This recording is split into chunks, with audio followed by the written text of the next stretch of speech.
Connais-tu vraiment ton premier ennemi? Salut et bienvenue sur ma chaîne. Je sais que beaucoup des personnes vont aller chercher loin, mais tu es dans lui. Non seulement il te fait faire des mauvaises choses, mais il t'empêche le paradis. C'est la chair. Voici un développement plus approfondi du thème de la chair, avec de nombreuses références bibliques et des explications détaillées. Dans la Bible, la chair en grec, sarx, fait référence à la nature humaine corrompue par le péché, en opposition à l'Esprit de Dieu. C'est une notion centrale dans la théologie paulinienne qui oppose la vie selon la chair et la vie selon l'Esprit. La chair, source de péché. La chair est présentée comme une source de péché et de rébellion contre Dieu.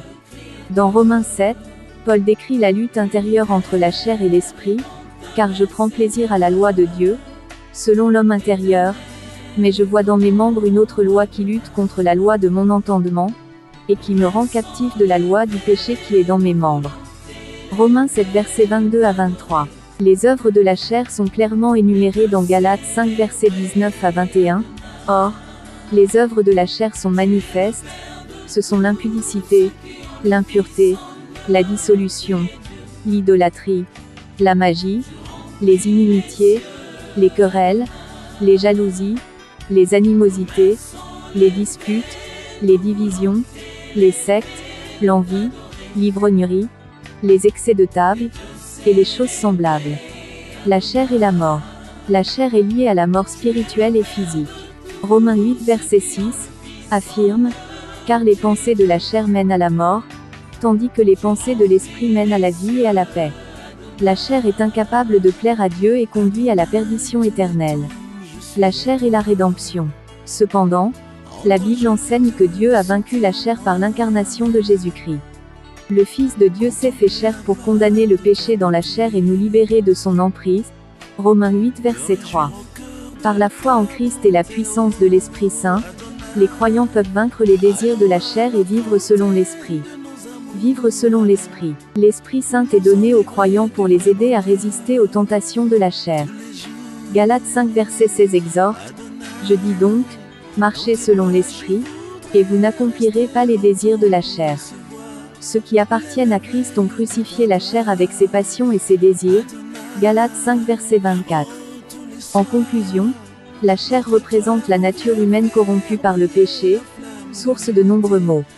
Mais par la rédemption en Christ et la puissance de l'Esprit Saint, les croyants peuvent vaincre les désirs de la chair et vivre selon l'Esprit, dans la sainteté et la paix. Comment crucifier la chair? Pour développer le thème de comment crucifier la chair selon la Bible, il est essentiel de comprendre que crucifier la chair implique renoncer à nos désirs égoïstes et pécheurs pour vivre selon l'Esprit de Dieu. Voici une explication détaillée basée sur la Bible. Versets bibliques pertinents. 1. Éphésiens 4 verset 22. Ceux qui sont à Jésus-Christ ont crucifié la chair avec ses passions et ses désirs. 2. Galates 5 verset 24. Ceux qui sont à Jésus-Christ ont crucifié la chair avec ses passions et ses désirs. Signification de crucifier la chair. Renoncer à soi-même. Comme Jésus l'enseigne, renoncer à soi-même est essentiel pour suivre Christ. Mortification des mauvaises passions. Crucifier la chair implique mettre à mort les œuvres de la chair telles que l'impudicité, l'impureté, et la cupidité. Marcher par l'esprit. Vivre selon l'esprit plutôt que selon la chair est crucial pour crucifier nos désirs charnels. Exemple concret. Éviter les pratiques pécheresses. Abandonner les œuvres de la chair, comme l'immoralité sexuelle et l'idolâtrie.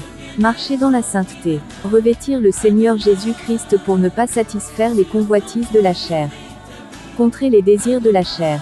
Reconnaître que les désirs de la chair sont opposés à ceux de l'esprit et choisir de vivre selon l'esprit.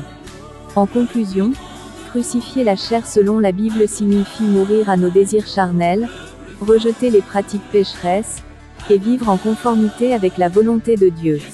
C'est un acte de renoncement à soi-même pour suivre Christ et manifester la vie nouvelle en lui. Les personnages qui ont crucifié leur chair dans la Bible. Dans la Bible, plusieurs personnages illustrent l'exemple de crucifier leur chair, renonçant à leurs désirs égoïstes et pécheurs pour suivre Dieu. Voici quelques exemples concrets. Abraham. Abraham, considéré comme le père de la foi, est un exemple de renoncement à soi-même. Il quitte son pays, sa famille, et son mode de vie pour suivre Dieu. Il montre ainsi sa disposition à abandonner ses propres désirs pour obéir à la volonté divine. Moïse, qui a grandi dans la cour royale d'Égypte, choisit de renoncer à son statut et à ses biens pour rejoindre son peuple, les Hébreux, et les libérer de l'esclavage. Il préfère souffrir avec le peuple de Dieu plutôt que de jouir des plaisirs éphémères de la cour royale.